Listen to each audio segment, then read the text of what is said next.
So one that you want to use when you want to make the best decision. So this is a longer technique. The previous one just takes a couple of minutes to go through once you have it in your mind. It's very quick, very easy. This one takes at least an hour if you are doing a moderately important decision. For a longer one, especially if you're doing it, by the way, the previous one, the 5 questions, you can do it as part of a team decision-making process. Just structure the agenda of the meeting around the 5 questions, and it makes the whole meeting run much smoother, easier. You get everyone on the same page, and you just hammer through the questions. It takes a lot less time. This is a much more thorough process. When you want to make the best decision possible, really major decision. So there are 8 steps here.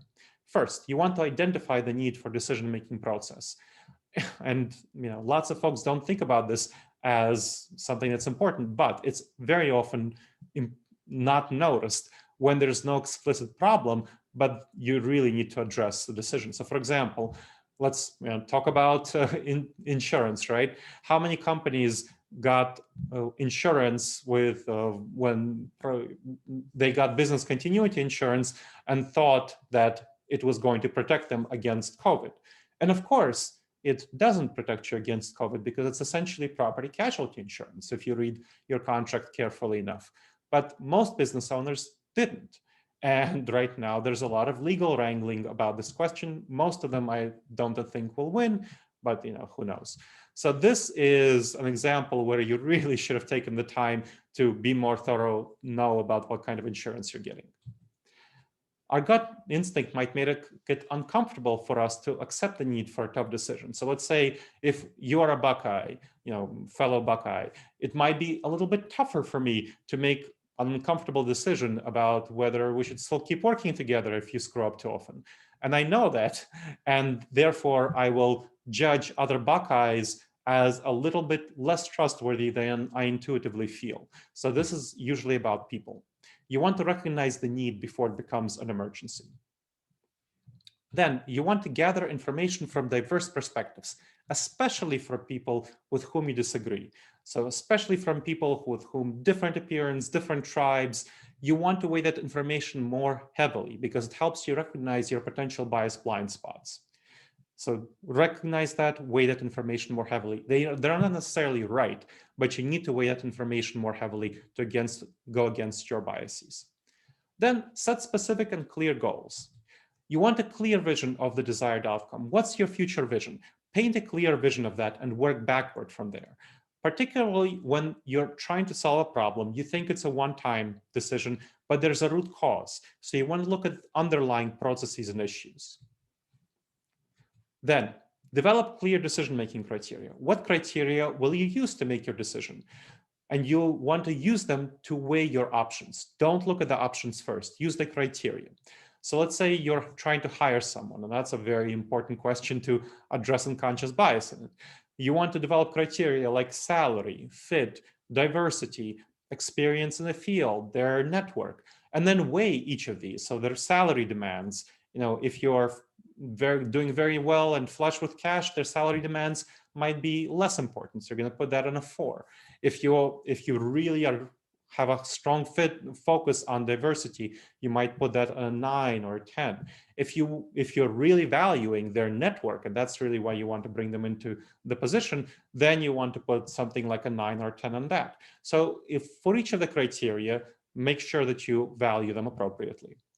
And then you want to generate viable options, at least 5 viable options. It's very tempting to go for the first 1 or 2 options, but if you want to make the best decision, you really want to generate sufficient viable options. Then you want to evaluate the options, and here is where you weigh them on each of the criteria. Each of, Mary, Bobby, James, Dallas, and whatever, weigh them on salary and diversity, all of these other criteria, and multiply the ranks by the weightings. And then you want to be aware of going with your initial preference. It's very tempting to do so when you want to look at them in a harsh light. Finally, we're going to the implementation, the last 2 phases. Imagine the decision completely failed and that it absolutely succeeded. This is kind of like the question number 4 previously. Brainstorm what problems might have led to this failure. Imagine completely failed. Then consider how you might solve these problems. and integrate the solutions into the plan for your implementation.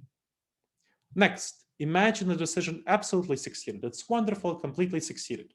What are all the reasons for success, and how can you bring them about? Integrate these into your implementation plan as well.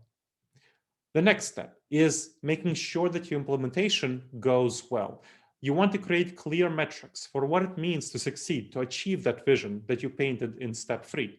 So successful metrics, evaluate them, checking in regularly to make sure that you're meeting or exceeding them, and revise the implementation as needed. You might go back to some of the previous steps to revise things. All right. Let's go on to the poll on best decisions. Do you think it will be valuable for you and your team to use the best decisions method to make major decisions? Please go ahead and vote.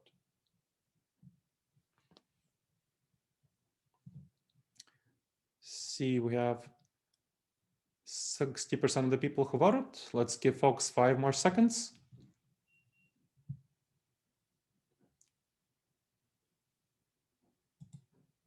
All right.